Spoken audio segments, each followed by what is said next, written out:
Туугандар, ассаламу алейкум. Берге Honda Spada келди туугандар. Бул жерге Step эмес, Alphard эмес туугандар, Honda Spada.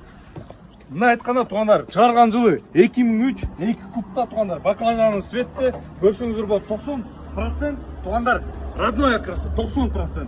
Так, мотор, коробка туугандар, Кудайга шүгүр, капоттун алдын көрсөңүздөр болот. Туугандар, таптаза бүт бар, как положено, орду менен, лобовой дагы мына көргөзө кетели. Бул эми мына айтканда алчулар үчүн да мына Honda деп лобовойго чейин родной экен. Так, туугандар, бул необычный баклажанын цветте 2003 чыгарган жылы. Объем 2 куб, на автомате, как положено, правый руль. Не такси туугандар, такси деп ойлобой, полный электропакет. Монитор өзүнүн заводской монитор менен турат. Коробка как положено туугандар, кетпей жуупка ичи таптаза, аласыңар, айдайсыңар, болду. Так, эми арт жагында көргөзө кетели. Кстати, номери кыргыз номерде туугандар. Кыргыз номерде оформление сразу как положено, полный 4 минуттук зима дөңгөлөктө жаңы протекторлор жырын экен. Өзүнүн заводской дискалар менен. Туугандар, Honda Spada кимге кызык болсо кайрыла бересиздер. Бул биздин Нурс автосалонунда болот.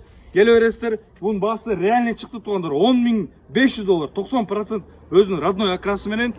Келсеңиздер, как положено туугандар. Төргө киргизебиз, чай беребиз, машинаны алып кетесиңер. Ассаламу алейкум.